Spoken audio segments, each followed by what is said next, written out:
Hey, Joseph. Hey, Monica.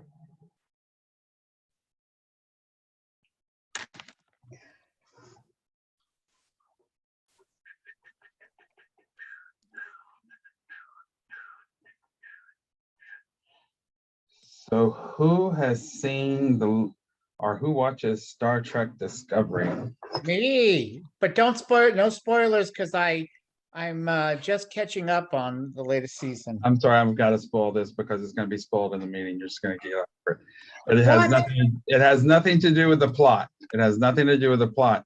But at the very end of what? Of this episode. What episode?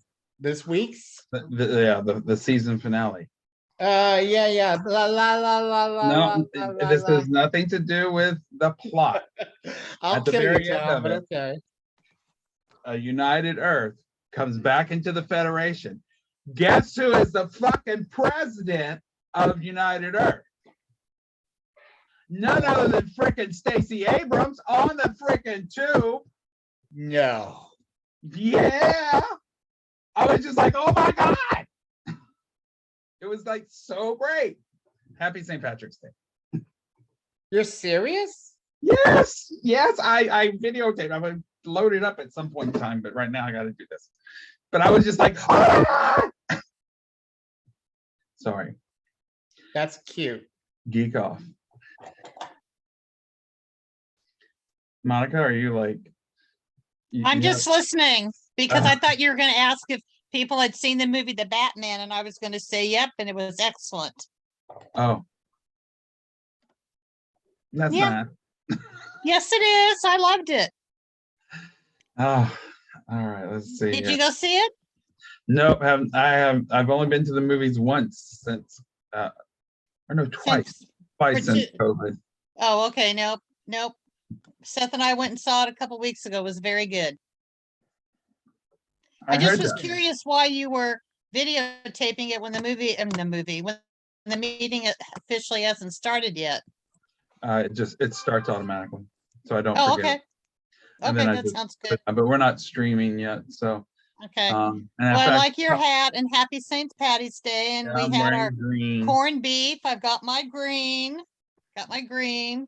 Seth and I had corned beef and red potatoes. I do not like cooked cabbage. It tastes yucky, so we don't have that at our house. Oh, you need to have my sauteed cabbage. It doesn't taste yucky. It's actually quite nice. Well, down the road, that sounds like something I can try. But when you're getting ready for everything in the morning to make sure it gets in the crock pot, I got those two things done. Yeah. No, we for New Year's we make something green and leafy to represent cash, because I try to eat all I can, as well as black-eyed peas. But should I have it on the side like a? No, we eat lots of junk food on New Year's Eve. Oh no, this is New Year's Day. Oh, New Year's Day. Yeah. No, I watched the Rose Parade. That was really good this year. I enjoyed it. All right, wait, I gotta get my flag up.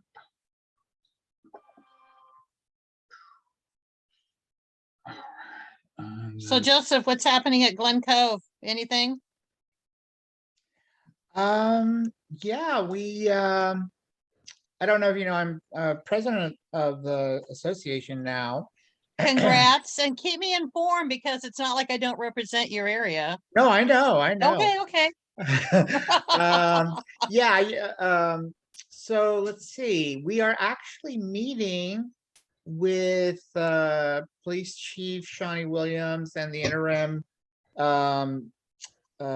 city manager and Mina Diaz at our meeting on April 7th to talk. Well, we're going to have some questions. I'm actually going to feed them the questions ahead of time, as we've done with the fire department, so that they can answer us back. So I'm excited about that, because not that the topic is great, but there has been uptick in shootings in Glen Cove. Oh. Including an 18-year-old boy that was, young man, I guess, that was killed. a domestic violence case where the woman survived but was shot in the face by her partner. I Yeah. had not heard that. I didn't know that happened. Let me phrase that better. I did not know that it happened in Glen Cove. I am so sorry for that. Yeah, and my understanding is in neither case were they even residents. It just, I don't know what all the circumstances were, but regardless, it's a lot of violence and Oh, yeah. and that poor guy who was just right around the corner from us in Benicia. Yeah, Mr. Singh. Yeah. Yeah, I'm going to adjourn in his memory on Tuesday. Oh, nice. Yeah. So yeah, it's just been so we're gonna talk to them about that, and Yeah. So not great stuff, but No, but it's stuff that has to be dealt with. I hear you. yeah, Yeah. but I'm glad they're giving us an audience. Yeah. Hey, Anna. Hey, Joseph, how you doing? Great. Good. Hey, Monica. Hey, Tom. Hey, Hello. happy Hey, St. Sharon. Patty's Day. Yes, happy St. Patty's Day. Monica, are you subscribed to the Glen Cove newsletter? You should be. I should be, but no, I am not. If you will send that. Now, have you been getting my Friday newsletters? Yes, thank you Okay, so great. much. I have, and No. I enjoyed them very much. No, I Good. appreciate it very much. And so I always am interested in feedback, or if I'm going to be putting something in about the MCE because now that's coming to Fairfield, the Marin and Clean Energy. Uh-huh. And I know people have been asking information about that. And then I picked for the Woman of the Week, since it's Women's History Month, Megan Rapinoe, because I love her as my soccer player.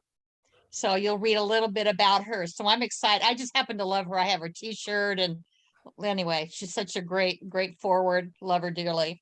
So Great. Well, Tom and Anna will tell you that I'm not shy, so I'll be happy to apply if I have any comments on the newsletter. no, but that's what I want. Like, respond back and say good, bad, or indifferent. I try to make sure that we use different words. Try to make sure so it's not boring, well, too boring anyway, but not as many people read it, but that's okay. It goes out. That's all I can do is help people with information. If you want, I can just take your Solano County email and add it and plug it into our Yes. website. Perfect. Yes. Okay. Thank you. That's perfect. Sure Yeah. thing. Coming to my work email is fine. Okay. Then my personal one. That's perfectly fine. Thank you, Joseph. I appreciate Sure. that. I Definitely. guess I just never happened. Oh, well, it doesn't matter. Now it will. Thank you.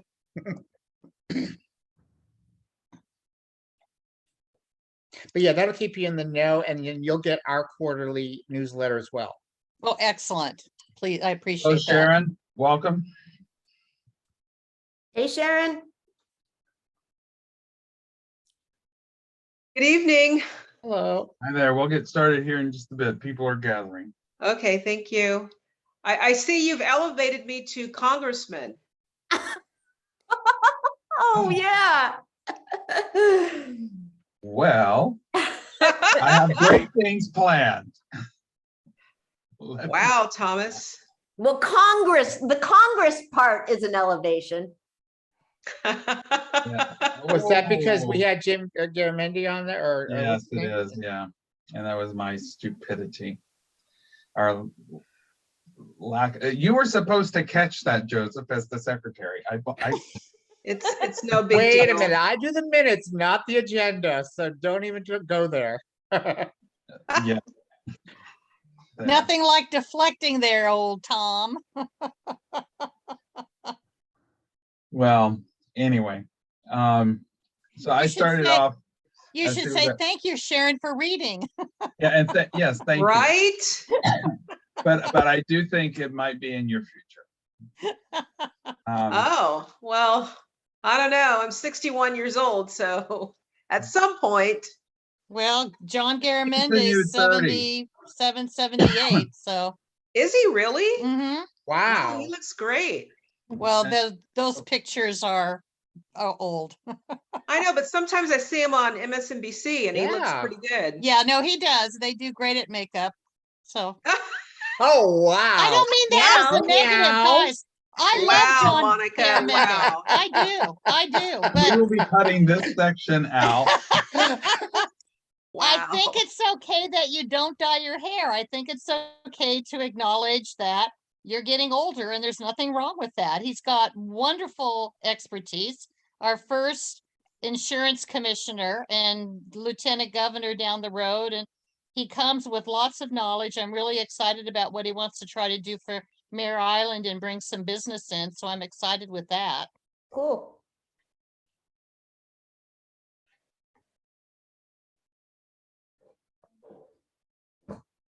Our vice chair, where's John Fox?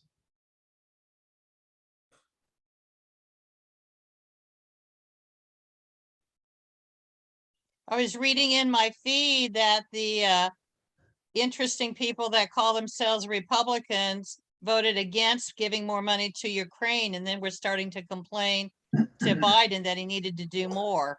Anyway, I know. Well, I'm still jazzed about seeing Stacey Abrams on Star Trek Discovery.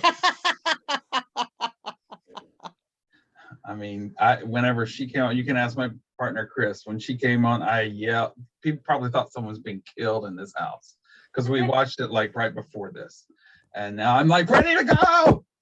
Are you serious? Yeah, I didn't think it was being serious either, but apparently that it really happened. Wow. That's like, I guess Tom has an inner fangirl. I mean, who would have thought?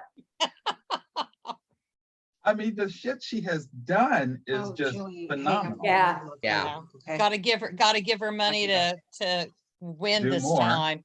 Yeah. And now here she is on Star Trek, the president of a United Earth. I mean, I was here. I will play. No, because not Oh. everybody had a chance to see it. I thought that's No. what Joseph told you. I will just. It's nothing. It's not the whole thing. So Joseph, remember, you have to be nice because we all know where he lives. So just let us know if you need us to come and TP his house or something. All right. No. This has nothing to do with any of that. But here, right. All right. Wait. Come on. John. Is that? Oh, it's not. Fuck yeah, Stacey Abrams, president of the Earth. Sorry, I'm gonna be posting this online. I was just like, oh my god. But let's see, does that? Nothing to discuss. Oh, I can't really see, but I believe you now, kind of, sort of. I'll have to look it up myself. I was just like, oh my god. And then underneath it, you should put her website to donate money to her campaign. Exactly, yes. Save United Earth. And she talked, but at the end, there's a great clip where she says, we have a lot of work to do. And it's just like, Yep, we do have a lot of work to do. yeah, I was just checked. I was, oh man, it just jazzed me to nothing. Oh, funny, you start typing STA, she's first thing on Google. Hey, Wanda, welcome. Yeah, here you go. Hey, Marijuana. All right, let's see here. So we'll get started in just a bit, so others will be joining. But can you see that? Oh, Yes. yeah. I do. She looks awesome. She looks like very presidential is what she looks like. Look at I just want her to that. be governor of Georgia right now. Let's take the next step and, Yeah, I 28. was just like, oh my gosh. Yep. I'm sorry. That just like that. No, it's that kind of whatever stuff makes you happy. energizes you, you know? Yeah. Makes you ready to take on everything. All right, Hey, where Thomas, are people? Thomas, where'd you get that cool hat? Party City. Parties. Oh, is it plastic or? No, actually, it's not. It's actually a weird sort of material, but Okay. it's shiny and it's not glitter. I hate glitter. I'm probably the only gay that hates glitter. Oh, I really do not like glitter. Ask John Fox. It's because glitter is, I call it the herpes of the craft world. It is just awful. Well, He hates it. well, my friend Robert would probably agree with you. He hates mess, period. So glitters would be considered messy. Well, typically we do the 4th of July float here at the house. Well, it's actually out on the street, but we do all the decorating here. And it is a mess. We get lots of people that are here, and they're doing glittering of stars and things like that. And so we passed the resolution here in the house that no glitter. Shiny stuff, yes, but not glitter. Just because So it's, Tom, I know it's not agendized, but let me know if you guys are going to do the 4th of July parade and need to do what I normally do to help out. we are. Okay. Yep, we're gonna be going at it fully. Okay, let me know. All right, we will go ahead and get started and wait for others. I see Dr. Hamilton is joining. And there's Barbara. Oh my gosh, Barbara Gaya. Are you there, Barbara? Did I just scare you away? Hardly. All right, we'll get started now. We've got quorum. So I'll call the meeting to order. Joseph, it is 7:08 according to Alexa here. Okay.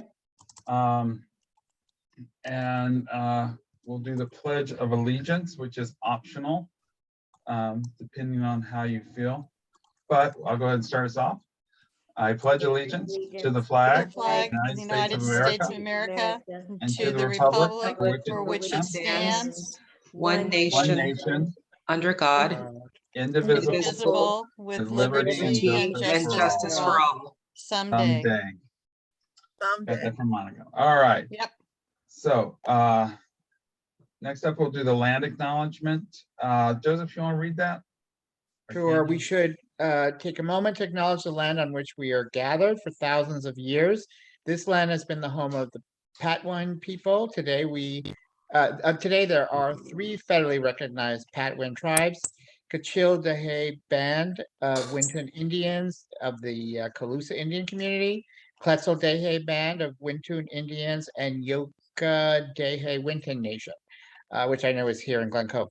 The Patwen people have remained committed to the stewardship of this land over many centuries. It has been cherished and protected as the elders have instructed the young through generations. We are honored and grateful to be here today on their traditional lands.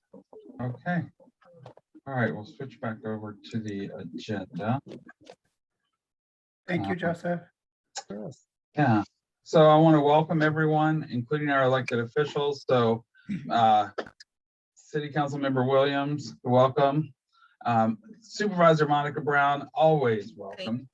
Thank you. And we also have with us Trustee Fox, who is with the Vallejo Unified School District and also our Vice Chair.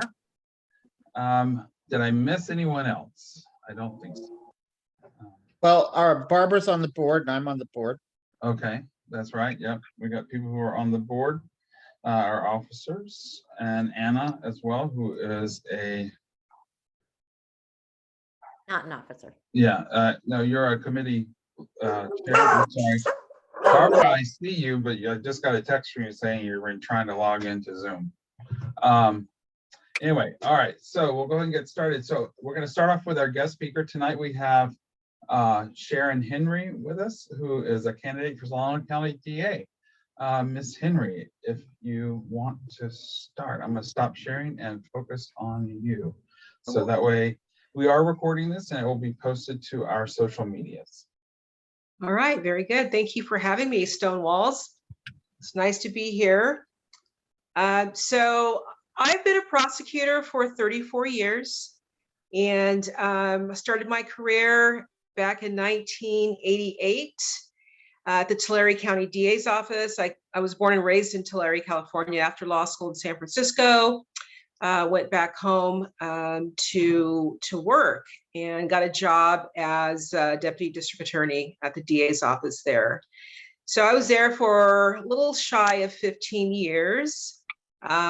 prosecuted all kinds of cases. You know, I think my claim to fame was prosecuting for corruption, conflict of interest, the mayor of Visalia, that was the county seat. Did someone say that's cool? Sorry. Anyway, yeah, so, you know, I rose through the ranks pretty quickly at age 31, after being there for about 3 years, maybe 30 years old or something like that. I was asked to supervise the misdemeanor team. So, you know, that began my, not only my, you know, I had my own caseload, but that began my career also as a leader, as a supervisor.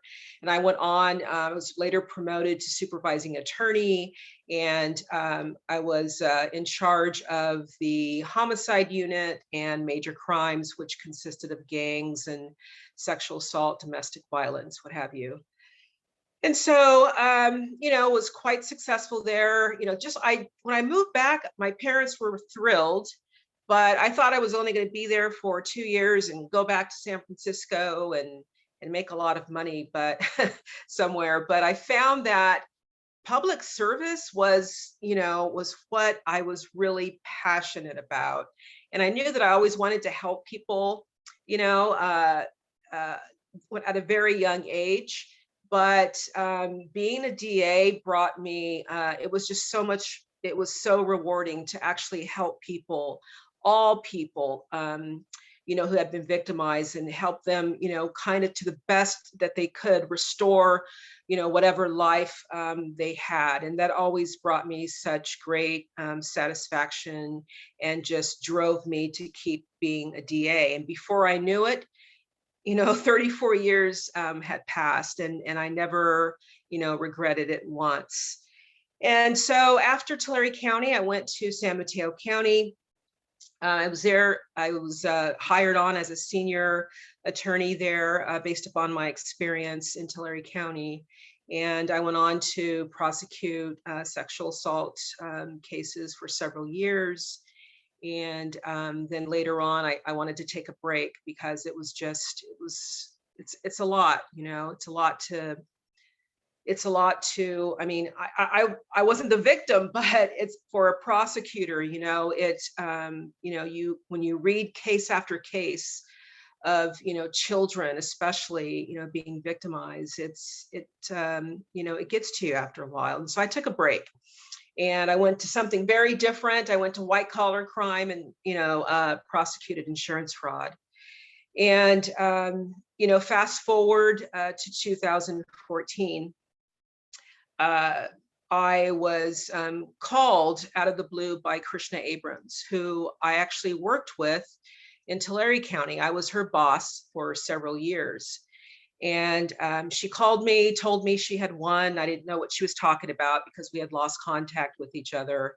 But she told me that she had, you know, ran against her boss and had won the election. And, you know, she knew what I was like as a leader and a supervisor, and wanted me to bring my skills to Solano County. And after, you know, talking about it with my family, I decided to take it, to take the job here as Chief Deputy DA in Solano County. So, you know, she had a vision, and I believed in the vision. I'm not going to say it's her vision, because that's a vision of a lot of prosecutors, right? To prosecute ethically, you know, to keep victims of crime, you know, informed at every stage of the process, to be ethical, you know, to have integrity. All, you know, all those values that I, you know, for decades had believed in and had practiced.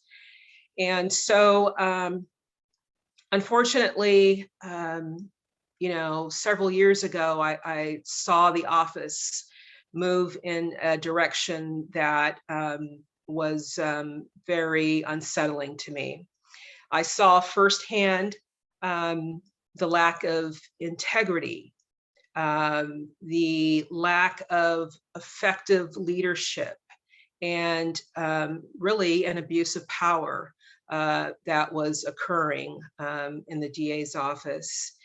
And, you know, I'm not going to go into detail tonight about those things, but what I will tell you is that, you know, that not only had an effect on me, but it also had, and my colleagues and staff inside the office, but it has, it affects the community as a whole.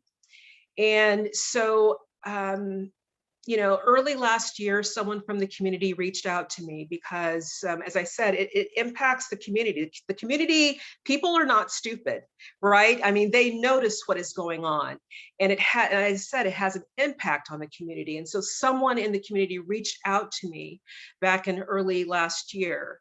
And he and his organization had been discussing the fact that they wanted somebody to run against the current district attorney. And that the more that they talked about it, the more that my name kept coming up. And when discussing it with this particular individual, you know, I was flattered that somebody was out there thinking about me, thinking that I had, you know, these leadership skills and ethics and drive and passion and compassion for people, that they thought that I would make, you know, this a very good leader for our community. And he said, okay, he could tell that I was like not really sure about it. He said, you know, think about it, and I'll reach back out to you in a few months. And you know, I talked about it with my family, with my friends, with coworkers, and you know, I discussed it. I'm a person of faith, and you know, I prayed on it, you know, and I asked for signs, and for the longest time, I didn't get any signs. And then all of a sudden, it was sign after sign after sign, kept slapping me. Here's a sign. It slapped me in the face. Sharon, wake up. Sharon, wake up. This is your path. And so the more signs I got, the more I accepted the fact that, you know, Sharon, this is your path. Your background, you know, your family background, you know, your education, your relationships with people, your career, you know, all the people you've helped have, you know, brought you to this moment in time where you cannot turn around, you cannot ignore it. And I woke up and I stepped up. And I am in it, Stonewall Democrats, not for myself. This has never been about me, Sharon Henry. It's been about what I can bring, but it's been about the people of this community who deserve to have a leader who is going to do the right thing. Who's going to do the right thing. And, you know, it's easy for someone to say integrity matters. You know, I believe integrity matters, but, you know, if your actions do not support your words, then your words are meaningless. And I want to change that. I am in this moment in time where I am, you know, I'm taking a risk, you know, but it's not about me, right? It's not about me. And it has everything to do with the higher purpose of why I've been in this job for 34 years.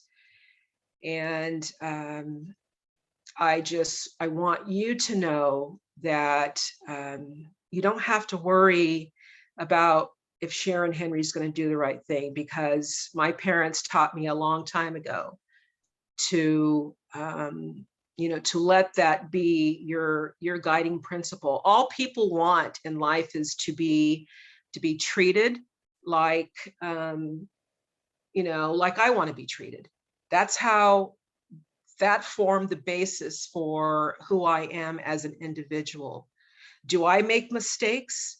Absolutely, right? I'm human, right? You know, we as human make mistakes, but you know, it's a problem if you don't learn from those mistakes. And so I have learned from my mistakes, but I always have been a person, you know, of my word. I stand up for what is right. I stand up to, if someone does something wrong to me, I will stand up, you know, and fight for my rights. And I'm baffled by people, you know, in my business who, you know, fight for other people, but don't fight for themselves. And so it starts within here. If we don't fight for ourselves, how can we fight for other people? And I could go on. I actually was coming into the office today and I started talking to a stranger, some person I never met. And I just like bent his ear for the longest time. And I walk into the front reception desk and I'm like, I asked the two receptionists, do I talk a lot? Because I don't know, I've just been talking a lot lately. And, you know, I think I'm just I'm doing it because I want people to know who I am. You know, I'm not well known in this county, but I'm trying to change that. And I would like your help. It's going to take all of us to make change. And I thank you for this opportunity. If you want to learn more about me, please go to my website. That's still developing. You know, we're getting a little bit better at it. You know, this is a grassroots effort. You know, I go into court all the time and identify myself as Sharon for the people. And in fact, this is turning out to be a campaign of the people. And I really, I'm enjoying it. There's been some ups, a lot of ups, and there's been some downs, but you know, I'm learning how to put that shield on and not let those downs stop me, because again, I'm doing it for you and for Solano County. So thank you. Okay, so does anyone have any questions? I know I have a couple. I don't see any. Dr. Hamilton, I'll yield. Hi, nice to see you here. Thank you for coming. I have two questions. One is, you know, my experience with the not only the prosecutor's office, but the sheriff's department is what I would call toxic masculinity. And, you know, my experience about 1.5 years ago in the county building, where people in the prosecutor's office, the investigators walked around maskless when there was a mask mandate in the building. And so there seems to be some sort of issue there. So I was wondering how you would handle that, or what your experience has been. And then the second question is, how would your office look different than the present office? Can I take the last question first? It would look very different, Dr. Hamilton. You know, first, I believe that every person deserves to be treated with respect and dignity, right? And what I've seen in the office is that that is not happening at the highest level. And so I want to create a work environment that promotes promotes community, promotes goodwill, promotes you know, people to want to do better, you know, a positive work environment. And it is not that right now. It's so toxic, you know, not just because you probably read about, you know, about my case in my lawsuit, but it's not just about me. You know, it's toxic. It's been toxic for a while and people are not happy. And so I want to change policies and procedures. I want to develop, to professionally grow our attorneys, again, because that has a direct impact on the community. When I started as a DA, I was told that each deputy DA has individual discretion, has individual judgment on how to look at a case, evaluate that, and make the right decision on that case. Our attorneys right now are being precluded from professionally growing. They don't have that discretion. Why? Because one person has the power to make offers or to evaluate a case and tell the deputy DAs to go to court and what to do. And that's causing problems in the courtroom where these not even just the young attorneys, but experienced attorneys have to go into court. And if they haven't talked to this one chief deputy about what offer is on a case, they'll be like, oh, I don't know, we have to continue the case. And the judges are getting upset. I learned just yesterday that one particular judge has ordered the deputy DA in the case to meet and confer with this other chief deputy because he will not allow his attorneys to have the flexibility to develop their discretion and make what their appropriate offers are going to be.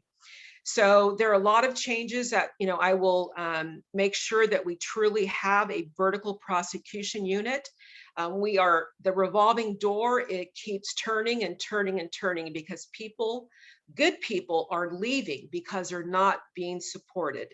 And as a result of that, we've had, 7, 8 attorneys on one particular case, a sexual assault case, a domestic violence case. And so victims are being re-traumatized because they're having to meet attorney after attorney after attorney because people are leaving. So true vertical prosecution, but that starts with developing a positive work environment in the office. And so those are some of the changes that I will certainly make.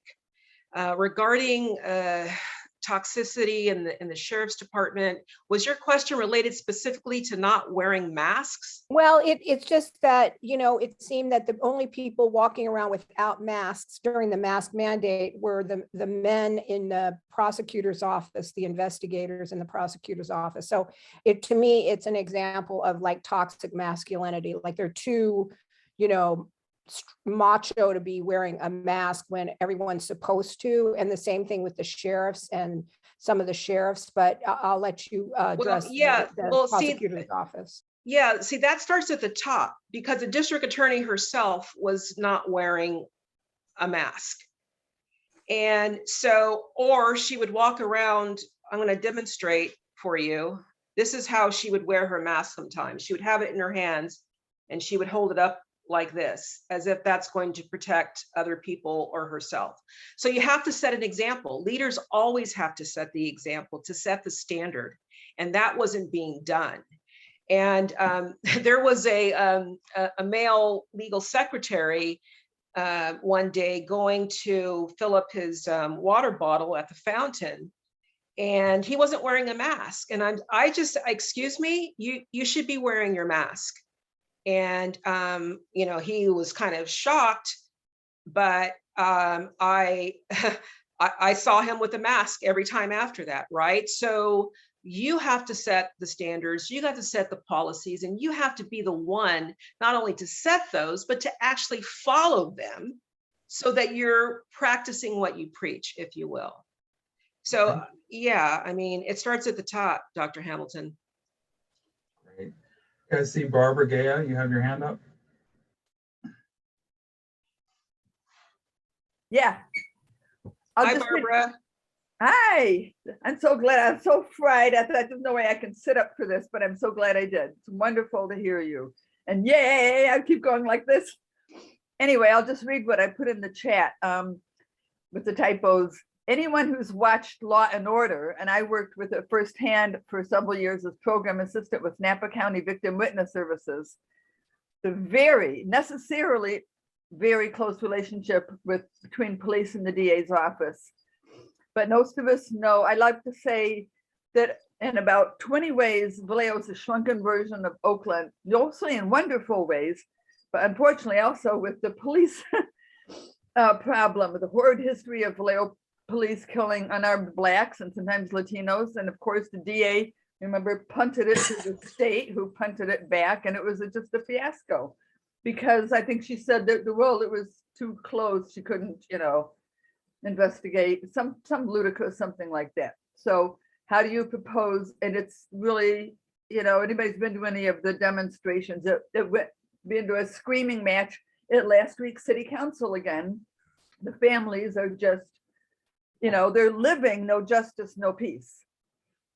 And it's gotten really bad, and I don't see any progress except for some in the police department. But the problem of the DA's office not prosecuting these horrible cases, want to talk to that?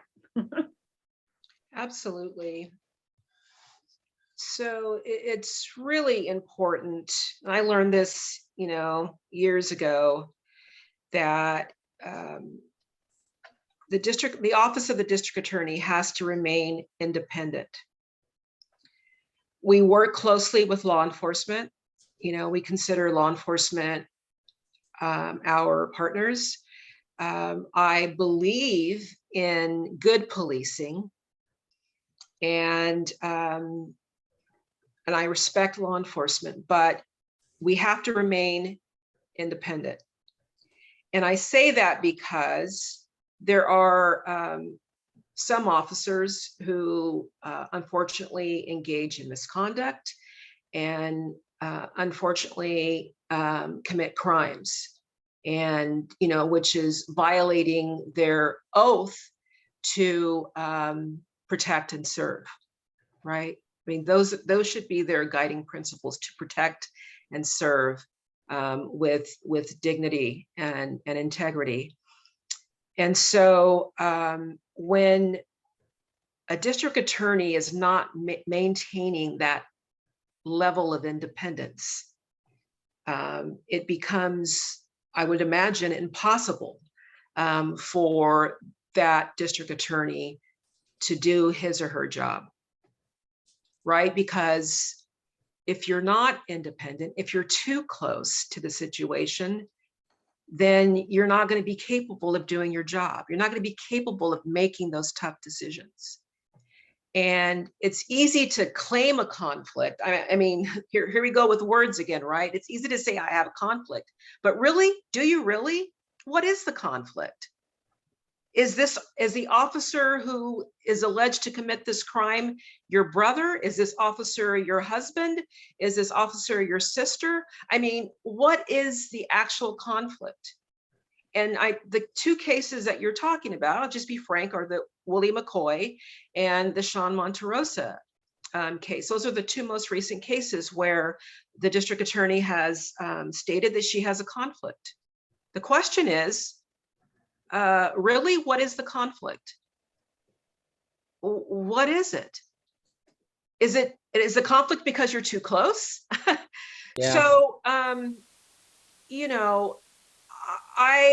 as I said, I mean,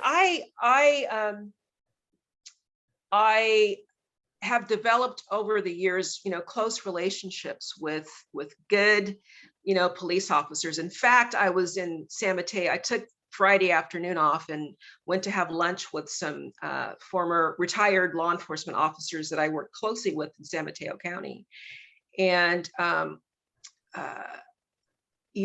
they're the first to say that, district attorneys need to be able to be in a position where they can make those tough decisions. And, some officers are not qualified to be officers. And, the people that I know that I've worked closely with, and several of them have actually endorsed me, and we're going to be listing those endorsements. But I invite you to read the endorsement of, once we get that up, is a retired police lieutenant out of South San Francisco Police Department. And one of the things that he mentions about me is that, that I make the decisions. And I make those decisions based upon the law and the evidence, and regardless of where that leads, regardless of who's being prosecuted, regardless of any special interest groups, and regardless of any political consequences, because that's our role. You know, people are, you know, there are certain communities in our county that are hurt, right? That are suffering because they feel that they have no justice. Why? Because they have not received any justice. And the district attorney has not done her job. And punting to somebody else is irresponsible. It's derelict in their duties. And so, you know, we need a change. And I, you know, throughout my service as a public servant, as a prosecutor, have always, you know, made those decisions and do not shy away from them at all. All right, well, thank you. I'm going to ask a couple of questions, quick round. Just to, let's just talk about Democrats, because we're a Democratic club, and that's what, you know, you're a Democrat. We're all Democrats here. So real quick, do you support every part of the California Democratic Party plank? Or, yeah, I was filling out that form last night, the Central Committee form, and I did, there is one that I feel really uncomfortable with. And I think that, you know, we as a party need to discuss that, because as I told you, you know, I spent many years prosecuting sexual assault cases. And there was something about wanting to reform, you know, the registry, and only, I think there was a distinction about, you know, sexual assault cases that do not pose a risk, a public risk, or a risk to safety. Okay. And I think that all sexual assault offenses in some way, I mean, there are different levels of sexual assault, but I feel that that class of crimes do pose a risk to public safety. So that's what I disagreed with. Okay, but everything else, including the right of a woman's right to choose, the health, everything. Okay, all right, cool. And then so yes, we are the LGBTQ part of the Democrats here in Solano County. And I know you did mention that you are you're a woman of faith and everything. Do you believe that faith should include us? 100%, yes, Thomas. All right, cool. All right. And then also, how do you view something you said regarding that you have to go to a chief deputy to get your cases, I don't know, I think looked at. I am gobsmacked at that, and here's why. Because I remember the case that defined Krishna Abrahamson, because I was actually a juror on that case. It was the case of the lady who was murdered by her common law husband and left in a ditch and whatnot. And then 10 years later, they found the DNA evidence to bring it to trial. And she fought to get that case because the DA at the time said, no, there's no case here.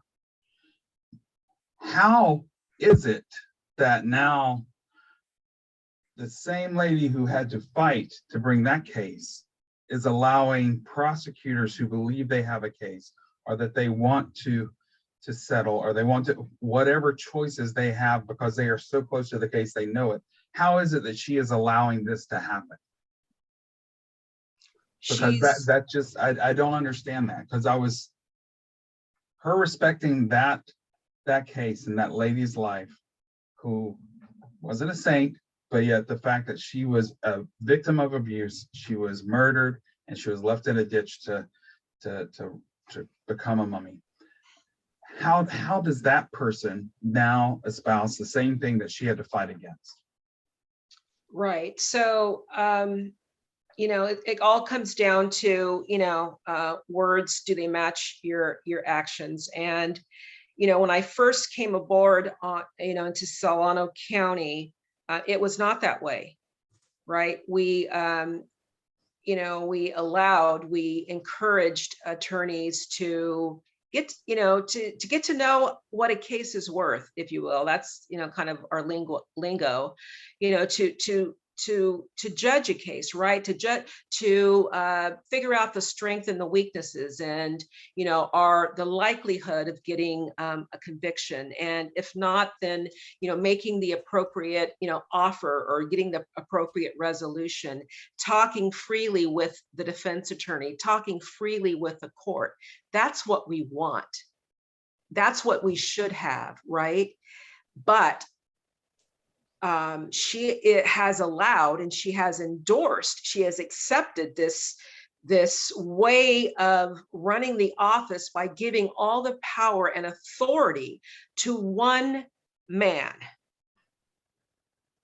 who does not know the cases like the individual prosecutor assigned to the case. They know the facts. They are in the best position to judge what that case is worth. But the power, is in the hands of this one person.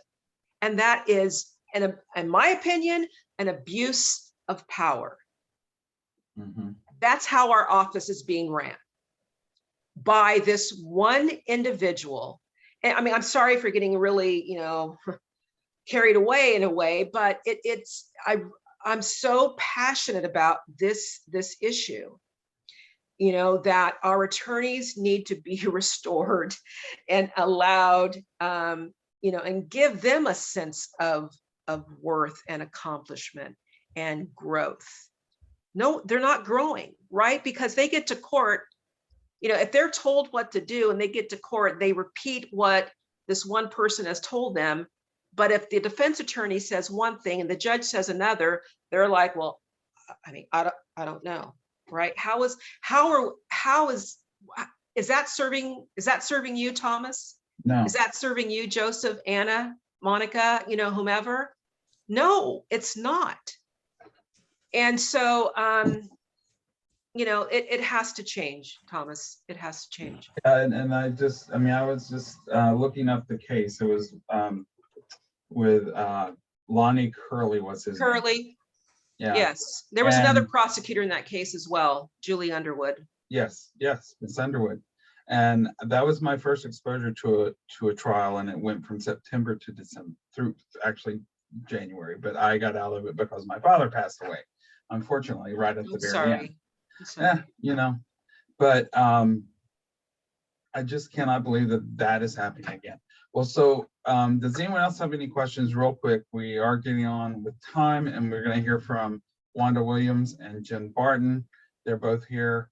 So thank you so much, Ms. Sharon Henry, for coming, or do we say DA Sharon Henry? That'd be the proper way to address you. And thank you, and we look forward to talking to you some more. I know Stonewall and the Benicia Progressive Dems will be conducting a candidate forum early April, and we will be getting with you guys, having you come in and talk, and we'll be streaming, and then our clubs will be voting to endorse. So great.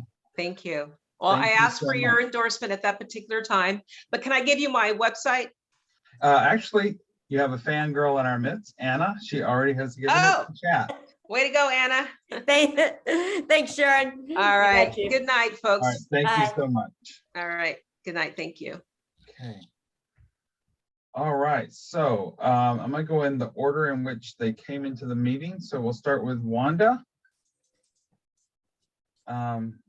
If you wanna. There we go. So thank you, Tom. And you're wearing your hat, but I have green in my earrings. There you I had go. to find green somewhere today. Yeah, and let me just preface this. You are a candidate for District 3 Supervisor. Yes, I am. So, well, first of all, I want to just say thank you, Stonewall Democrats, for having me here. I know a lot of faces. Hi, Anna. But it's just a pleasure to be able to be with you this evening. Once again, I'm Wanda Williams. I am running for Solano County Supervisor, District 3, which encompasses the city of Fairfield and Sassoon, part of the Green Valley area as well.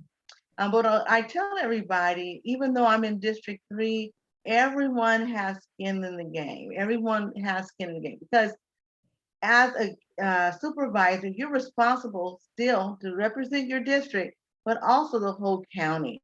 And so it's very important that everyone has a voice and is heard. But just so you know a little bit more about myself, I am a current elected official in the city of Sassoon City. I have served as mayor pro tem for 1.5 years, and now we've had our rotation, and now I'm back in my duties as council member.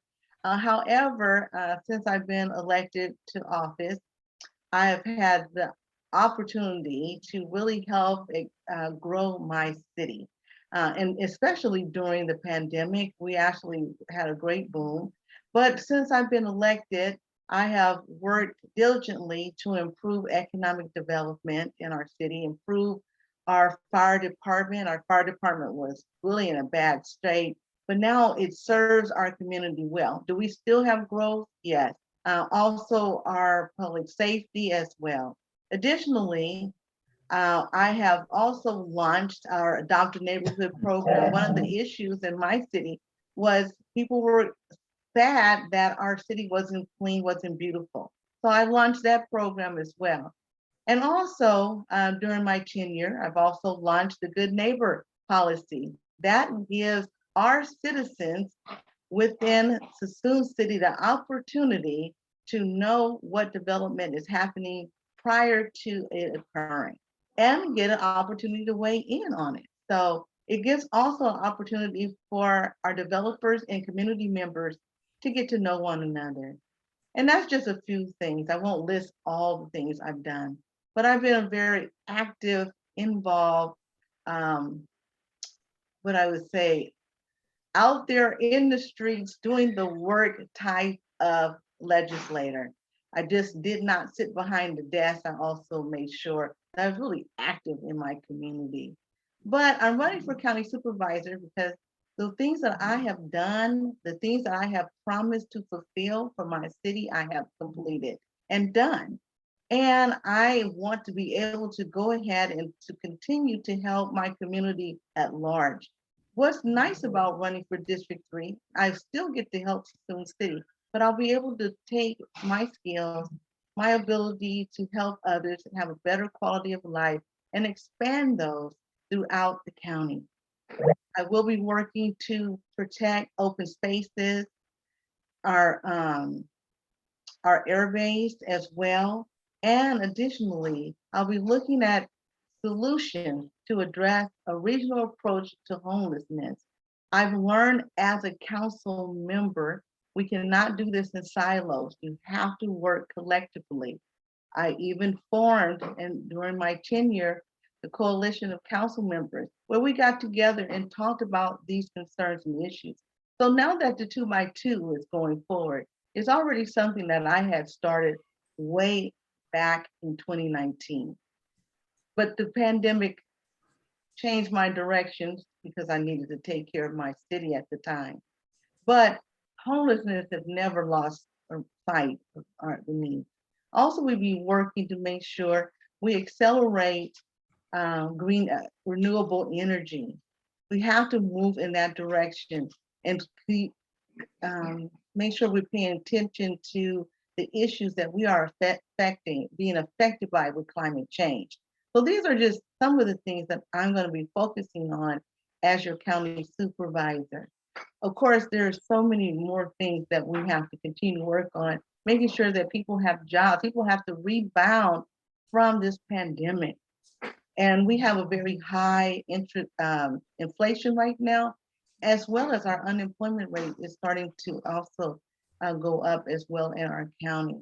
So we have to really have the solutions.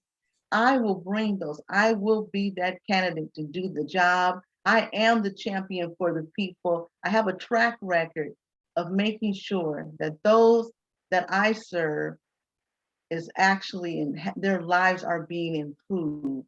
And I will make sure that I'll do the same for all those that live in Solano County.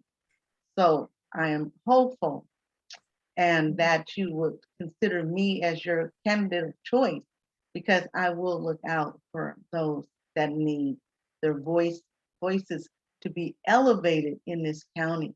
It is time for a diverse voice. It's time for freshness, and it's time for change. And I will be that candidate to do this. Thank you. All right, well, thank you so much. Do we have any questions for Councilmember Williams? Barbara? Hey, Barbara. Barbara, you are. Whoops, there I go. There I go. Okay, I'll read my chat again. It's pretty overwhelming, especially for someone who's low tech like me, but I'm planning on building a tiny home / ADU in my backyard because, as we know, Carol Cullum, she just had to move to Arizona, in this retirement community, paying $55,500 a month, couldn't take it, moved to Sun City, Arizona, paying $1,600 a month with health insurance. And one of Robert and Paula McConnell's best friends, Joyce Sharf, who helped save the library from the police, had to retire in St. Helena. So a lot of us are jumping on this idea, but it's pretty, the soft costs, to say the permitting, all the specialists, the soil specialists and all these things, it's like pretty mind-blowing, especially if you get easily overwhelmed like me. So they say the city is trying to make it easier, but since this is also a great help for the nightmare of homelessness, how can the county support this in a much larger scale? Well, thank you for asking me that question, Barbara. Well, first and foremost, it does, the counties can support the cities. We can also pass policies in which it makes it easier for funding to be put, go through into the cities, so that the cities can pass those local laws to make sure it's easy for individuals to put up an ADU. And I'm gonna just share a personal story as well for myself. My son, Michael, was disabled. Well, he has passed away. And that was one of our choices because he couldn't afford to move out on his own. So the first thing we thought about doing, and this was, I'm being this mom, making sure he has the best quality of life. First thing I told him was, you know what, we're gonna take this backyard, we're gonna convert it, we're gonna build you an ADU so you can have a place to live. And so for me, it's important that I am supporting cities and that we are, and as well as the county. So the county can definitely make sure by that they are doing everything possible to make it streamlined and easy for different cities to actually put forth those things. And we have land that we also can be looking at as well to help with building more affordable housing to make this much easier for individuals. So these are just some of the things that at the county level we can be doing. So that's what I think should be done, and that's something I will be pushing.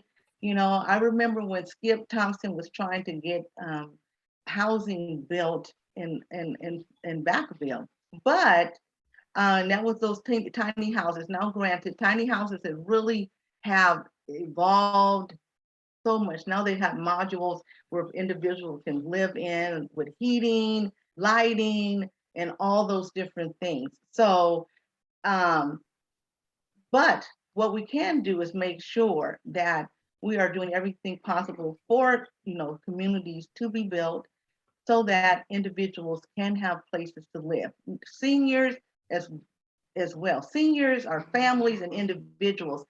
Right now it's 2.5 times your salary to pay your rent.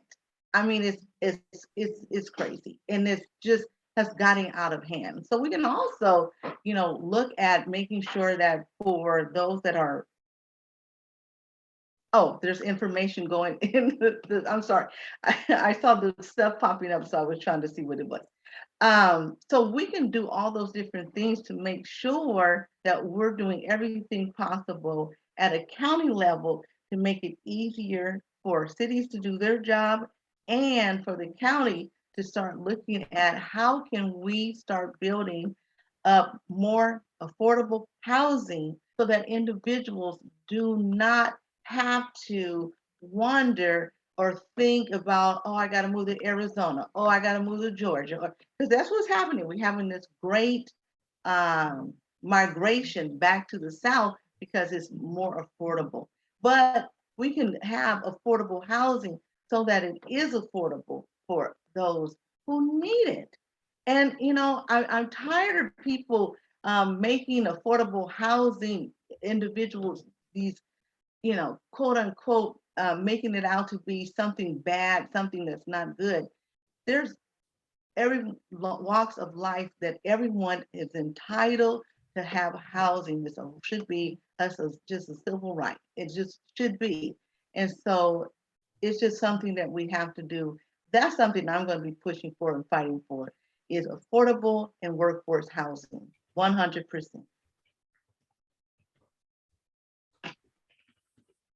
Okay, thank you so much.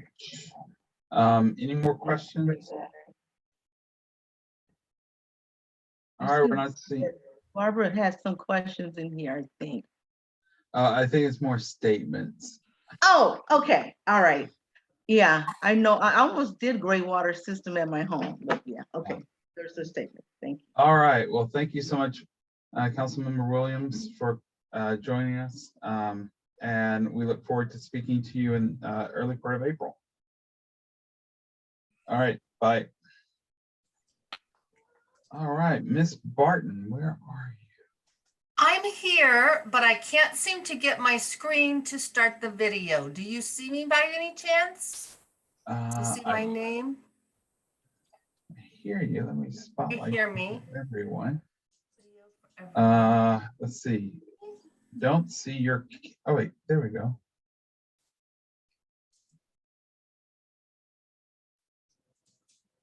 Yeah, it seemed. Oh, there we go. Well, if I stop the video, then my picture comes up. I'm terribly let's just sorry. keep the picture there. All right, I really am terribly sorry. I'll work on that. I haven't had that problem before. I'm sorry I got here a little bit late. We had a town hall meeting with the police and some of our council members. We had two people were murdered this past 4 or 5 days in my neighborhood. And so we had a community meeting that we were all at. And so I just ran over here from there. So anyway, I thank you for your time. I'm Jennifer Barton. I'm a candidate for the Solano County Board of Supervisors, District 3. I've lived in Fairfield for about 31 years. I tell people I'm in my starter house, only house I've ever purchased, and probably will have to take me out feet first as far as I know. Thank you, Thomas. I have had the pleasure of working for a few of our elected Democratic officials over the years. Assemblywoman Helen Thompson, Lois Wolk, Congresswoman Ellen Tauscher, and I retired from the California State Assembly about 1.5 years ago with Assemblymember Jim Frazier. So I have and want to bring all of that experience that I have over the last 20-something years in Democratic politics, both at the state, federal, and local level, to bring what I've learned to Solano County, because I've had such a great experience in the transportation region, with water, with Assemblywoman Wolk at the time, had so much interest in the Delta. I've just had a great all-around training, I think, on many of our issues. I've also been just a mad person in the volunteer world. I've worked for the Girl Scouts for a while, and then was the president of the Napa Solano Girl Scout Council. I was president of the Library Foundation. Literacy is one of my loves and one of my passions. I've been president of the Seroptimus of Central Solano County.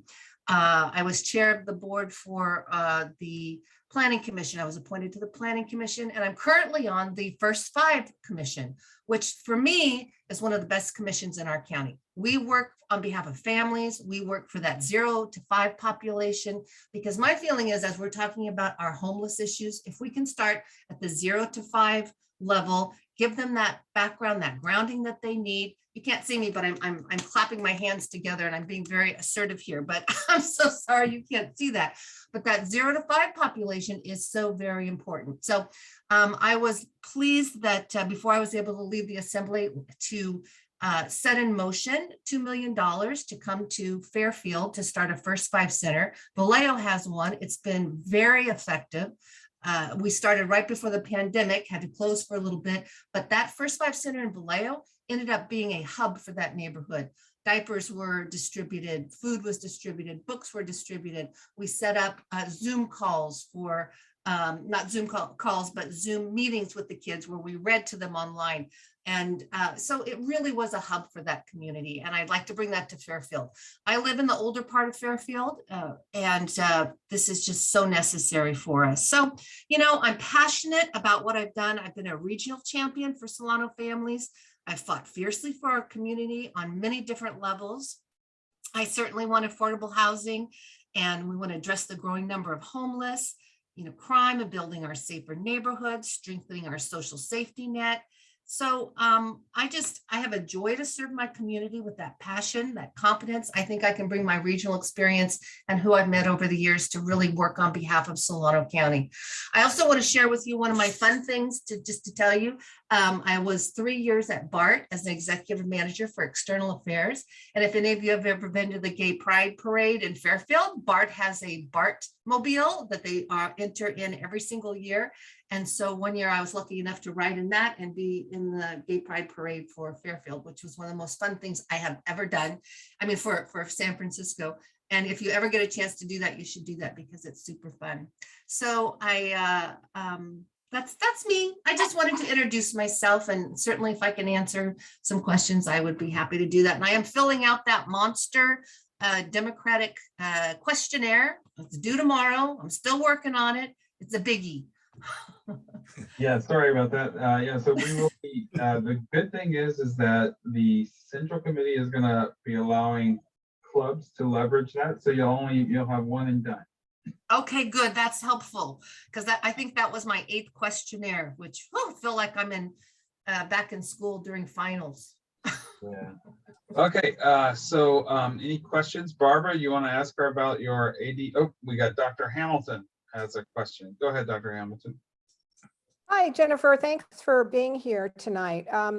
My question harkens back to your old boss, Jim Frazier, and who was head of the Transportation Committee at the Assembly for a few years. And, you know, as I recall, he was pretty obstructionist about hearing anything around electric vehicles. And I just want to know what your ideas about transportation and clean transportation for the county. This has been an ongoing issue, and I want to know your thoughts on it. Thank you. Well, thank you, Dr. Hamilton. I appreciate that very much because I'm not Jim Frazier. That's what I say. For one thing, I'm not a man, I'm a woman.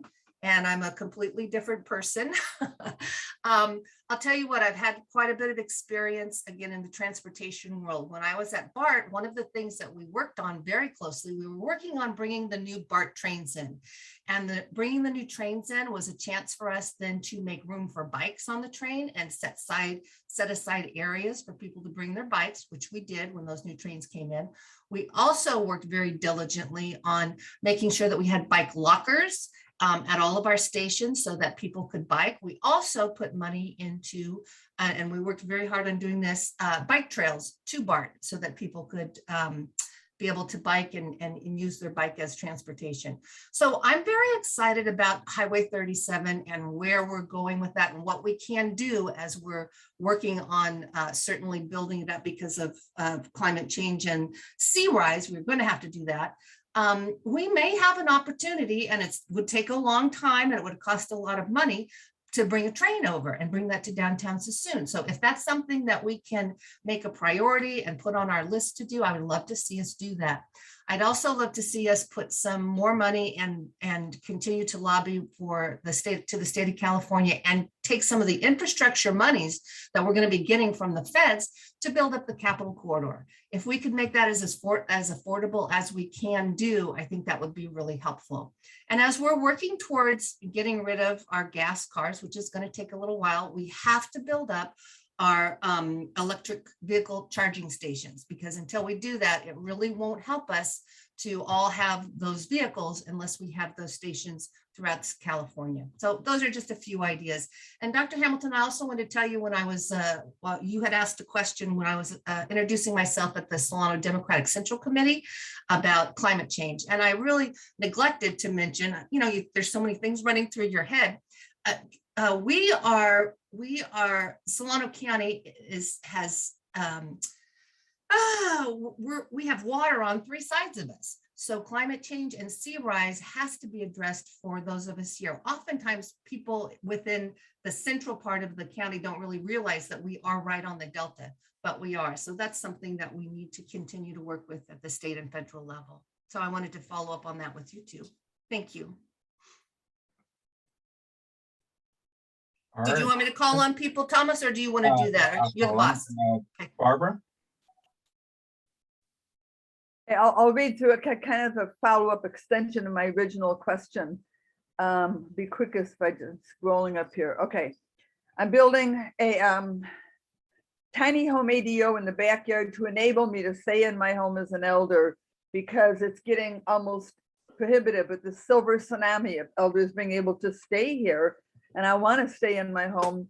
The only way I can see do it, not only as assistance like home health care, but not feeling so isolated if there's someone else living here.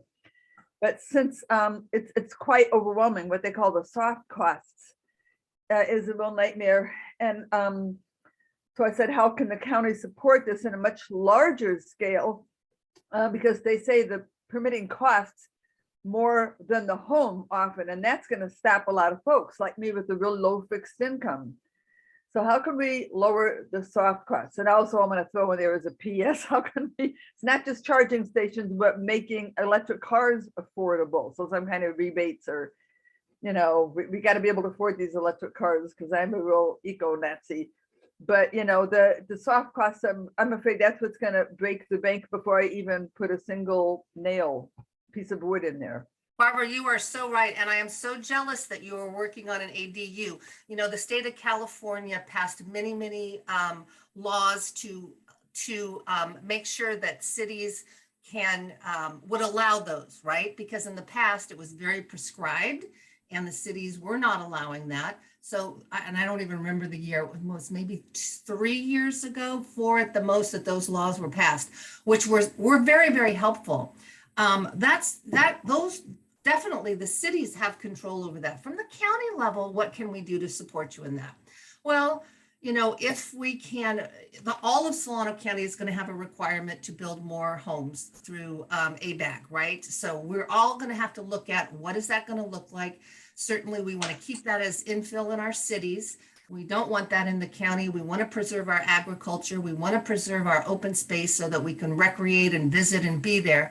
So if there is something at the county level that we can do, I'm happy to take a look at that. I can't tell you what that is, Barbara, right now. I don't know. But I'm happy to, you know, support that. I would love to have an ADU at my house. I sit there and I look at my backyard and I think, I could put it here. I could put it there. How could I do that? Can I afford to do that? And then what would that look like? And I think it's very exciting for all of us, and it does need to be supported. So I'm all in favor of it. And I'd be happy to, if you have any thoughts or ideas in the chat, I'll put my my email. I would love to hear them to bring them to the table. I really would. And that is what I have done a lot in my 30 years, is be able to collaborate and bring people to the table and know who it is that needs to come to the table so that we can get things done. That's been my superpower, I guess, is what I'd want to say. I can be pretty even keeled. And, you know, I used to tell different staff members, I'm very patient until I'm not, but you can get a lot done if you keep that at the forefront of your mind. All righty. All right. Well, thank you, Ms. Barton. I'm Um, waving at everybody. Thank you Okay. so very, very much. I will fix my screen and I would love to have your endorsement. Oh, and I'm gonna put this in the chat. So thank you all for fighting the good fight in your club and keep that up and I'm with you. All right, well, thank you so much. Thank you. Okay, we will move on. So do we have a motion to approve the agenda? Make a This is motion to approve. Monica, so Oh, moved. Oh, I'll second. second it. Okay, one of us. Okay. Okay, all right, I'll put down, Monica moved and, John Fox seconded. Okay. All right, all in favor? Aye. Raise your hand. Aye. Aye, okay. Aye. Any abstentions, any, Yeah, any nays? okay, unanimous, thank you. All right, the minutes were sent out. Do we have any questions or anything? Okay, all right, do we have a motion to approve the minutes of our last meeting, February 2022? I'll John make- Lowry, move for approval. John Lowry, okay, Do we have a second? Monica Brown seconds. thank Okay. you. All those in favor? Aye. Aye. Any abstentions? Any nays? Okay, Unanimous, okay. all right, so we'll go on with reports. So John, I'm gonna let you report what's going on at the school. Oh, busy, as usual. We're working on our strategic plan still. And another huge thing that's going on is we denied Caliber Charter School to want to expand for a high school. And it was unanimous, we denied them. And now they appealed to the county. So the County Office of Education now took up their case and we spoke and met there a few weeks ago, and now they're going to decide next month. Hopefully they'll back up Vallejo. And because we're still under receivership, there's a law that says any district under receivership, but there's only 3 or 4 in California. The only grounds you need is to deny all charter schools based on you're still in receivership. So that's a big thing we're looking at right now. I think, and I think that's it from my part. Thank you. Okay. All right, and I believe you are starting at your campaign as well. All right, Yes, and thank you, Monica Brown, for your endorsement.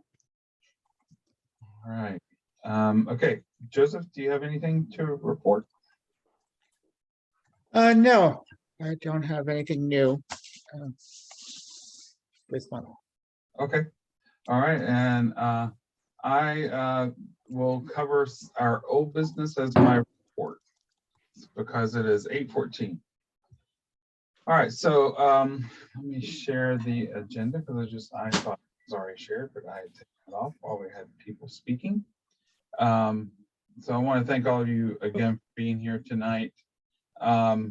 And with us, it was nice to see our candidates come out, and we're going to have more of these candidates come out. And I heard that a bird told me we might have another candidate in our midst, but for a local office. I'll let them reveal themselves if they want to.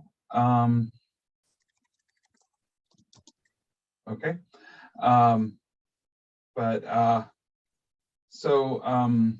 We will move on to membership renewals.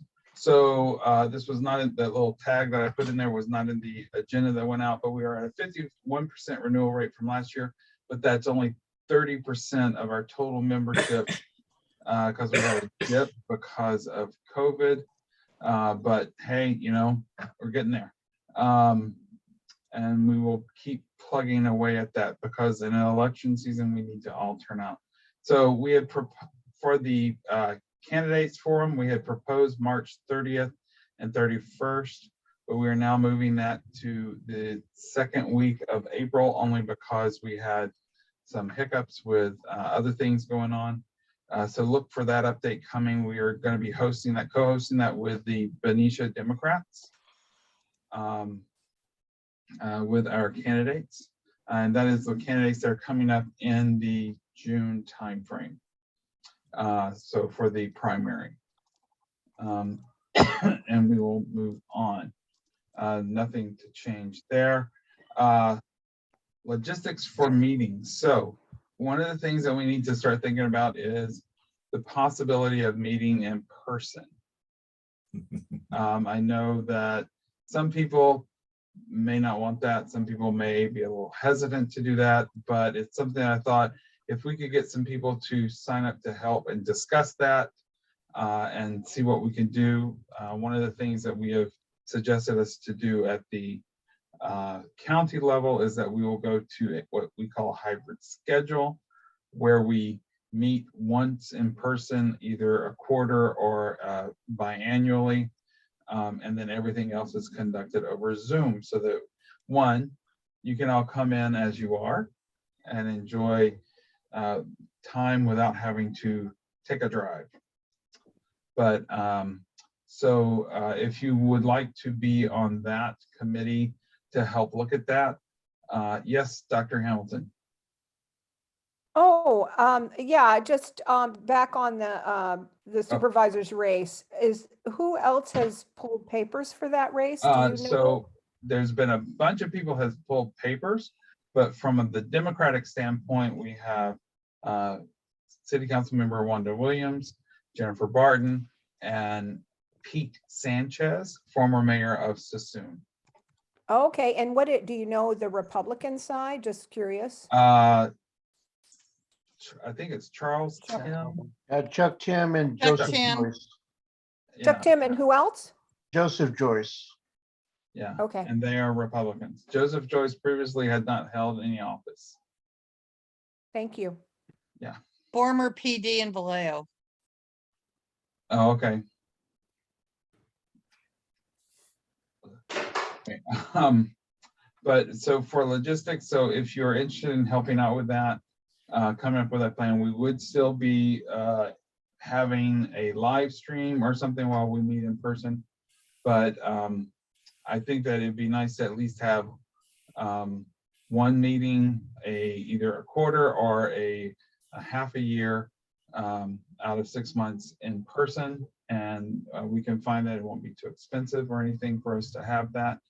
And we can all get together and see each other. But of course, there is the specter of COVID still out there, with cases rising in Hong Kong and in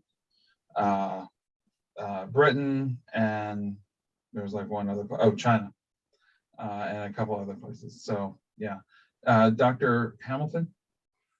Oh, is my hand still up? But I did have a comment to make on that about meeting in person versus hybrid versus, I mean, a hybrid would be fine. I think that it's more inclusive if you're able to join by Zoom, because it's also less of a footprint.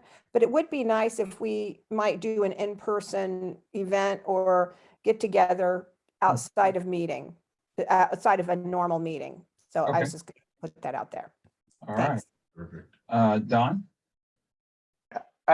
Similar to what Bonnie said, I like the idea of thinking about event focus, because I know that prior to going to Zoom, I was nearly impossible for me to attend Stonewall Club meetings because most of them were in Vallejo. And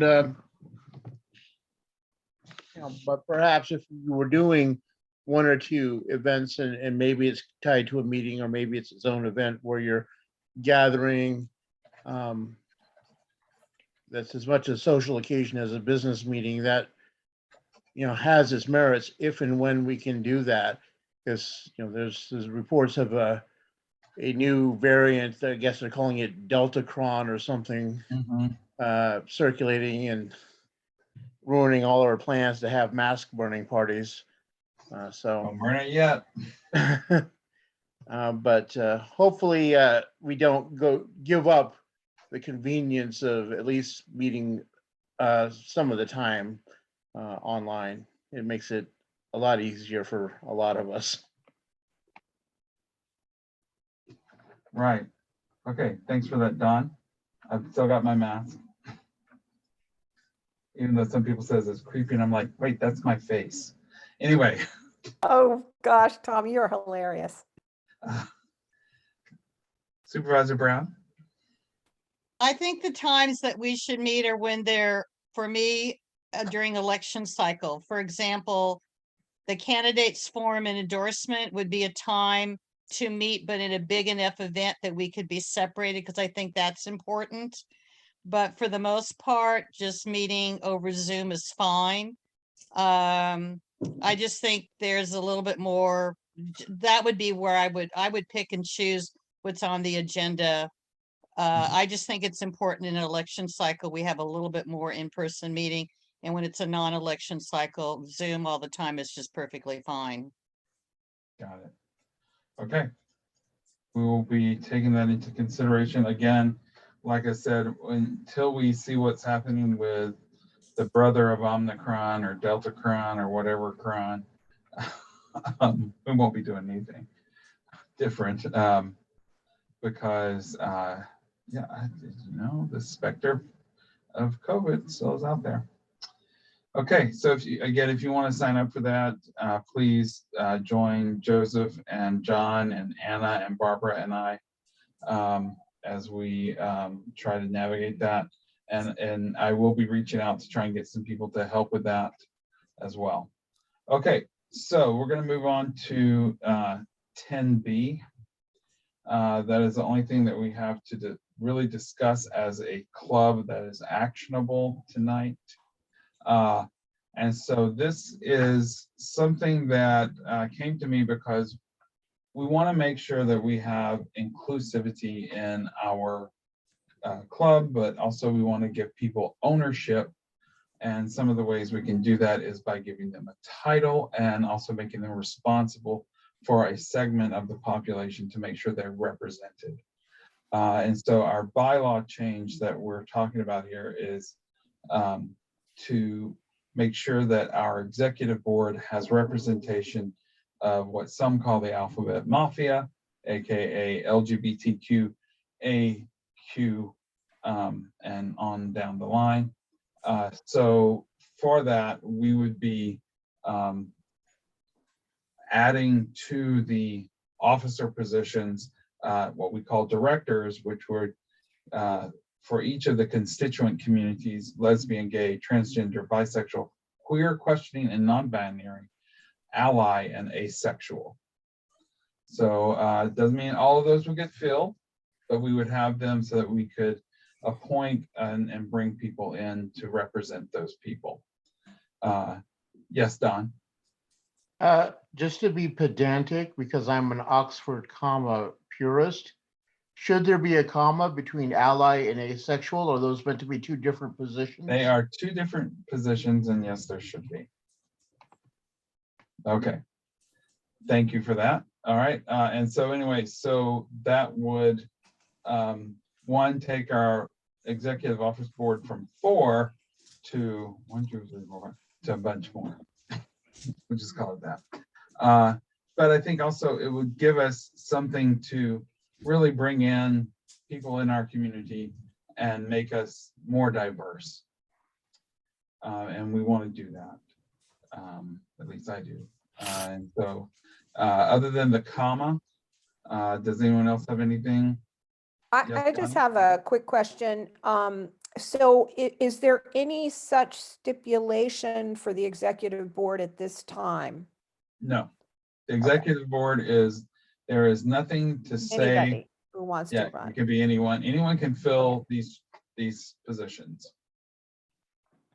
But what the goal of this is to have people designated for our constituent community makeup.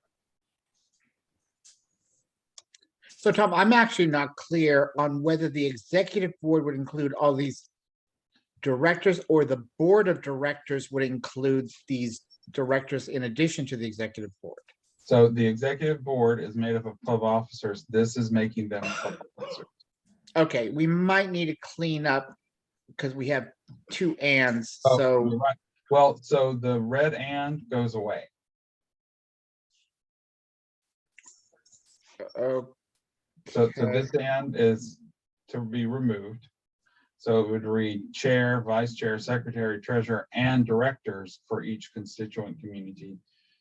I guess that should be in parens, lesbian, gay, transgender, on down the line. I'm still not clear. I understood that the greater board would have all the directors plus the officers. The executive board is generally chair, vice chair, secretary, and treasurer. Is that not going to be the case? No, in this case, it would be all of them. Okay. At least that's the way it's written. But this is our first read, so we get to hash it out. I've always thought as an executive board to be a smaller segment of the larger board of directors. I don't know if everyone agrees with that, but that's my experience. Yeah, I think I would agree with Joseph in that, you know, an executive board maybe have like more of a smaller group, just so you don't really need a quorum every time or whatever. And then you have a larger quote board that is comprised of including the directors. So that's how I would envision it, but. Okay, what if we did an executive board made up of this and an advisory board of directors that cover this? Well, isn't that just what a board of directors is? No, the executive board votes, the advisory board advises. Actually, I think that the way I see it is that the entire board would include the executive board and the directors, and they would all vote, but the executive board could do more on the fly kind of decision making and make recommendations to the larger board. I mean, that's how a lot of boards work. So okay. Not sure if that's what you want to consider here. You know, I'm not married to any of the ideas, so it's okay either way. I concur, and the alternative to that would be to make the advisory board just a bunch of committees for each type of population, which is fine as well. But I like the idea of a larger board.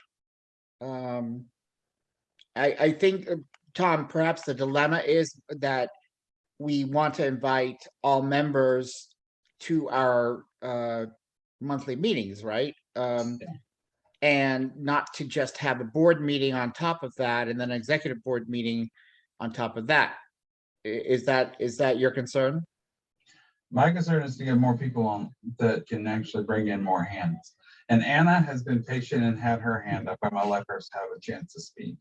Yeah, I'm not sure if we're talking about how to do this or whether to do this, but I don't agree with usually because I think clubs are about people having similar interests and goals, and we're already an LGBT alphabet democratic club anyway.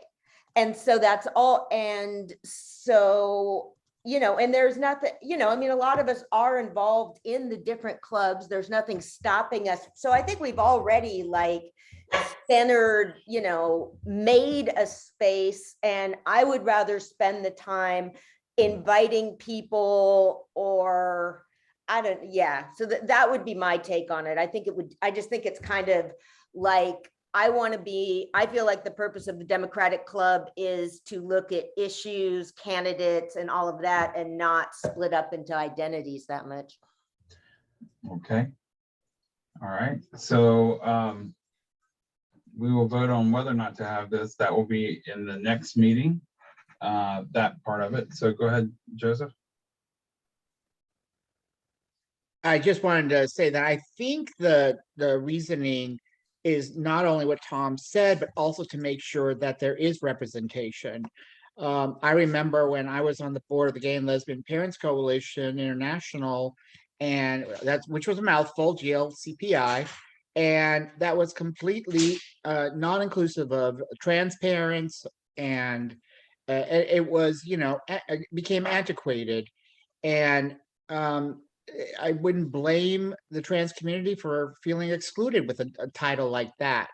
So I think it's important that we at least have an opportunity. And like Tom said, we don't have to fill all of these, But just the fact that we have a vacancy and we're recognizing each of these populations, I think is helpful, and it is a way to get people more involved, but also to make sure that we have explicit inclusivity. Yeah, and I just, in my experience over my Dyke career, I mean, I've been part of many of these discussions, and so I'm not sure, you know, I mean, there are cases and there are where it does make a difference, and there are cases where I think it doesn't. But yeah, I mean, one of the reasons I was really pleased to be working on membership and events is to work on these issues. And so, yeah, I'm hoping, like, if people have suggestions for people to invite to meetings, please put them into the chat, because, you know, that's to try and like broaden things too. I'm very much for that. Absolutely.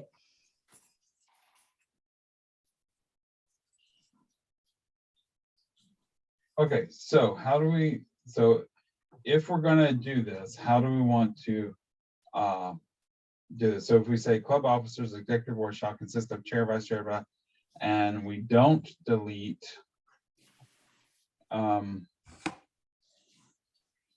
this on the Mac, not bold, and or with.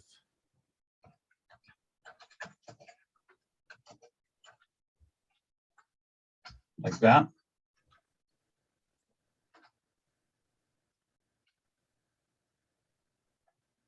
Would it, by advisory, do you mean non-voting? Yeah, I think I would just make it a board of directors. Yeah. That's my inclination, because I don't want to diminish their roles. Okay. The other question I have is if you have committees, are those chairs should be probably part of the board of directors? Okay. Just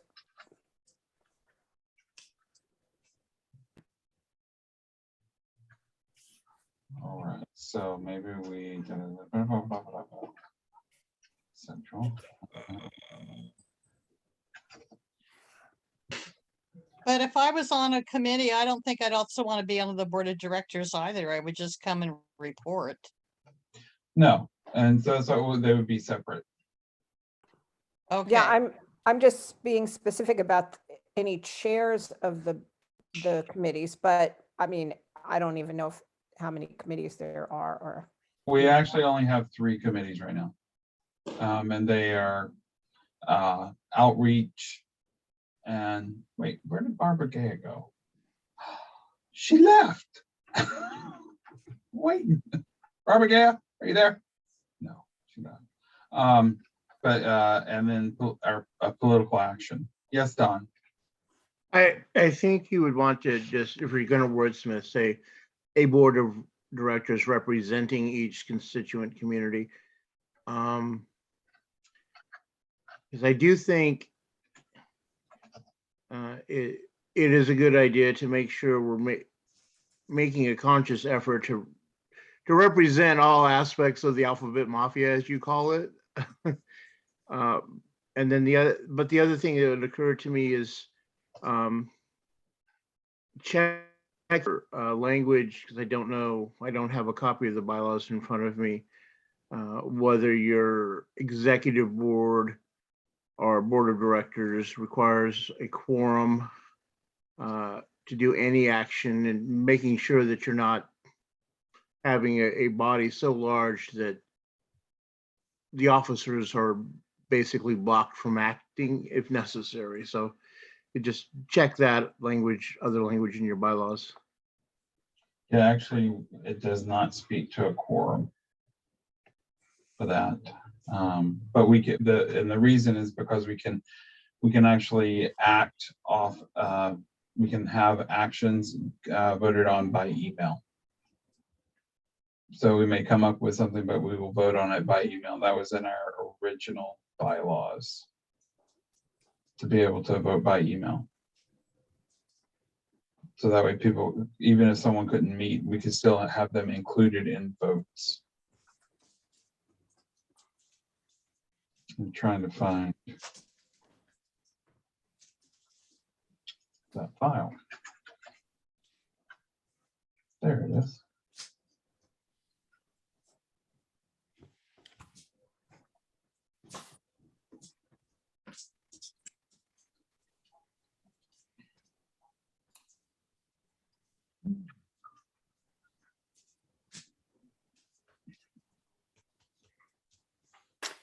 Tom, we might want to table it and then come back after we So no, what you discuss. do is in this meeting, you alter the language and then you have the second reading and then you vote on it.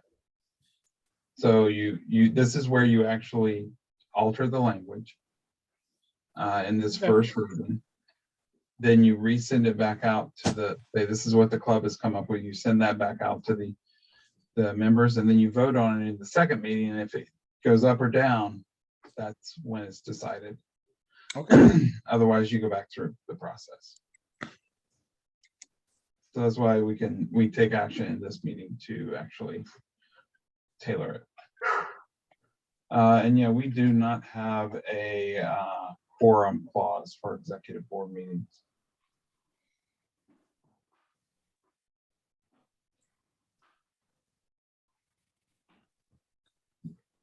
Yep.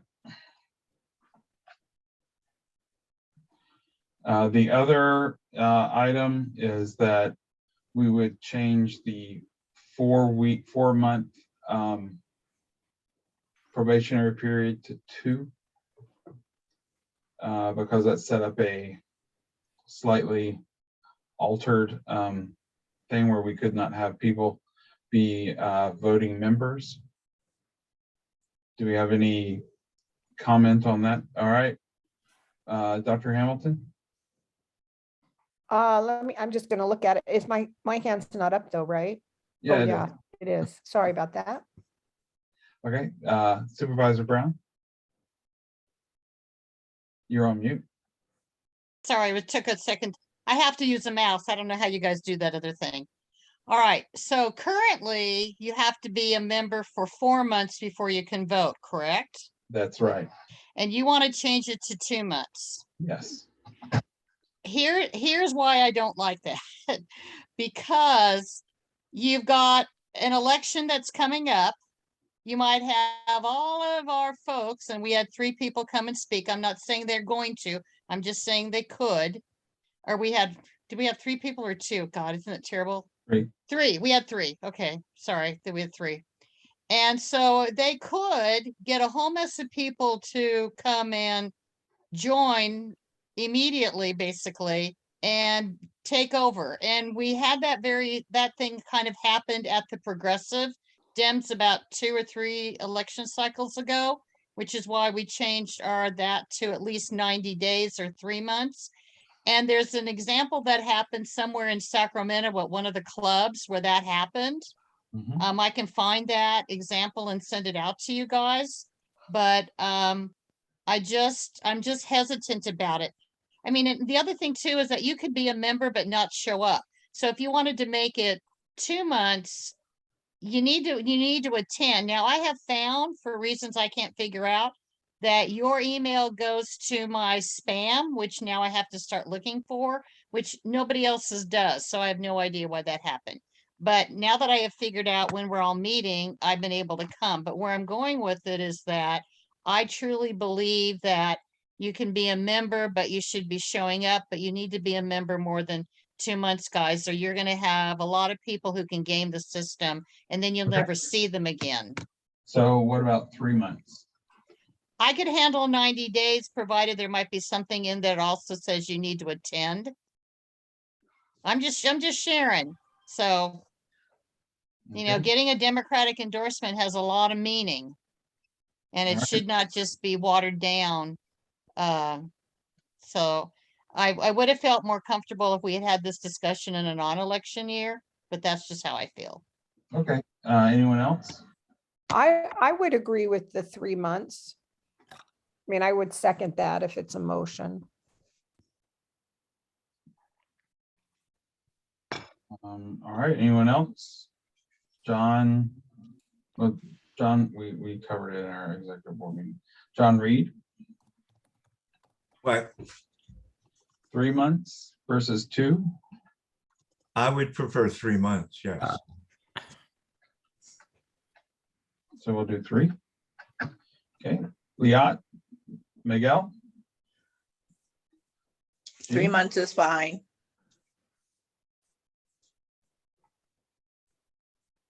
I was muted. 3 months is works for me. Okay, all right. So what we will do is we will resend this out as well as clean this up slightly, but with the spirit of about chairs of committees and stuff, and go from there. Okay. So we don't vote this meeting on this. That is the next meeting, according to our bylaws. Yes, Liat. I'm just curious on why you don't have an at-large position for allies of the LGBTQ community. We do. Oh, maybe I should put my other glasses on. Yes, that's why we have AA. Yeah. But yeah, so that, yeah, we tried to cover everything.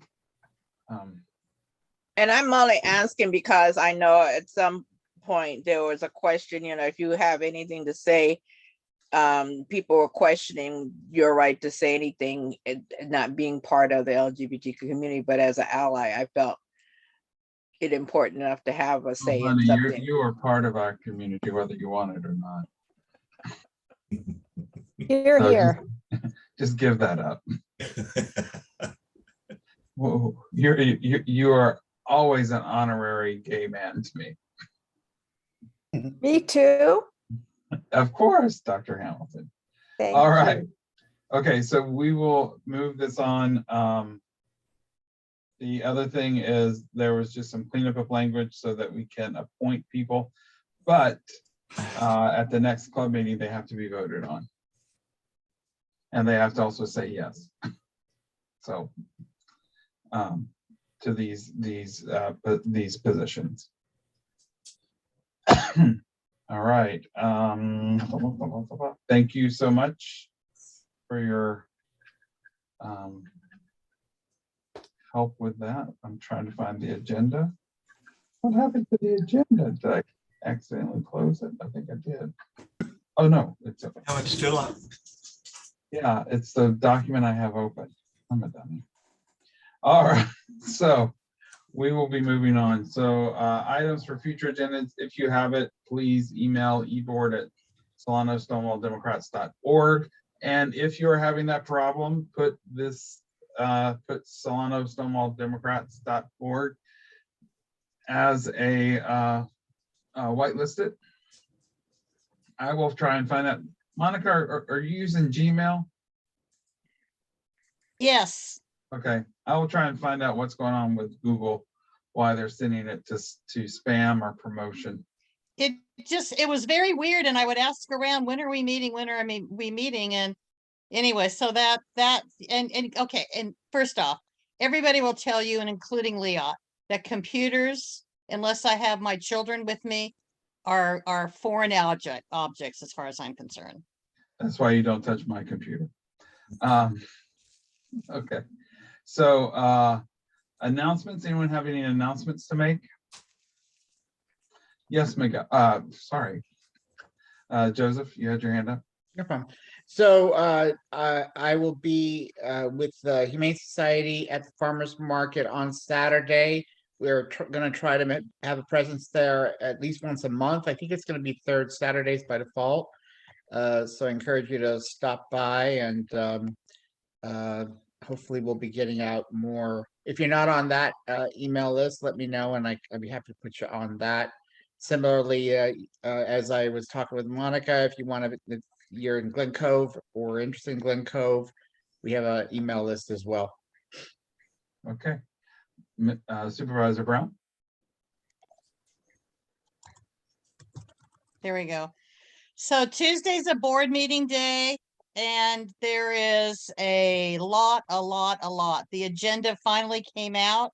You might want to look it over. We're talking about where money is going to go to different places with the rescue plan. There's going to be some stuff with the kitty cats and the sheriff. So Joseph, you and your group might be interested. We've had a lot of people come to say why are our feral cats not being taken care of so they don't reproduce? So that's going to be on. Just a Okay. whole mess of other things happening. So if you are bored, you might want to pay attention. We will put a couple things in Friday's newsletter. And again, to follow very much what Joseph indicated, if you're not receiving my Friday newsletter and wish to, you know, you can email me at mebrown@solanocounty.com. Do it tomorrow before like 1-ish and we'll make sure you're on it, or, you know, just let me know. So if you're not receiving it, we don't do it over Thanksgiving and Christmas. You don't have to see me and my lovely name then. Okay. All right, Leah. All right, Councilmember Ariola, District 6 is having a town hall meeting this Saturday, 11 to 1:30 at the Emmanuel Temple Church on 6th Street. She's going to be talking about ARPA funds, briefly describing what was done with the first 13 million that the city of Vallejo received, where that's at. And then we'll also be discussing what the needs are for Vallejo so that people have a chance to voice their opinions about how that ARPA fund should be used for the city of Vallejo before the city staff eats up half of the budget again. So everybody, even though it's District 6, everybody's invited to come and attend. So again, at Emmanuel Temple on 6th Street, and it's from 11 to 1:30 p.m. Okay, and ARPA, is that ARRPA or? American Rescue Plan Act. Okay. Yeah, I just call it the rescue plan. Okay. We call it ARPA. I understand, but for me, and I'm just sharing with all of you guys, I'm not voting on anything for any city unless there's some city money in it. So just FYI, because it shouldn't be the county picking up the entire tab of some of these things, people that come. Now, Monica. For you. Okay, all right. So look for an email though coming out from the club where we will be having the forum with the Benicia Democrats. That will be happening in the second week of April. It will be nighttime during the week because there's stuff happening all over the weekend. A couple of things community-wise. We had our first VGM potluck in a while this past Sunday. The next one will be provided son of Omicron is not too crazy. The next one will be in April in Benicia on April 24th. Jan and his husband David are hosting it. So it'd be good. We had a good crowd come out. It was good to see people. We had it at Mouse's house. Anna was there, Joseph was there. A few people who were missed, but it was a good time. The museum is having their garden tour coming up in May, as well as in April. They are having their trivia night. There are still tables and stuff available if you want to get in on that here in Vallejo. What else? We are having our endorsement meeting with the county central committee next week. The 4 candidates that we will be looking at, they are filling out the questionnaires, hopefully, to complete them in time. And those will be shared out. So yeah, I think Don Lowry is the chairman of that, or the chairperson of that committee. And there's a group of people that we've got together, and we've got a very good questionnaire that's got them working overtime on it. So that's a good thing. That's all I have. So do we have one last thing? Next formal meeting will be April 21st, 2022, 7 p.m. Zoom, same link as above. Do we have a motion to adjourn? Don Lowry, so moved. Okay. Do we have a second? Brown seconds. Okay. All in favor? Yay. Aye. All right. Thanks so much, folks. Bye. Bye. Bye, Tom. Bye, John. Good to see you, bud. You too. Yeah, I agree, John. Good seeing you. Thank you, Monica. I have a new computer. I'm trying I to will figure this end it out. I will end it for all.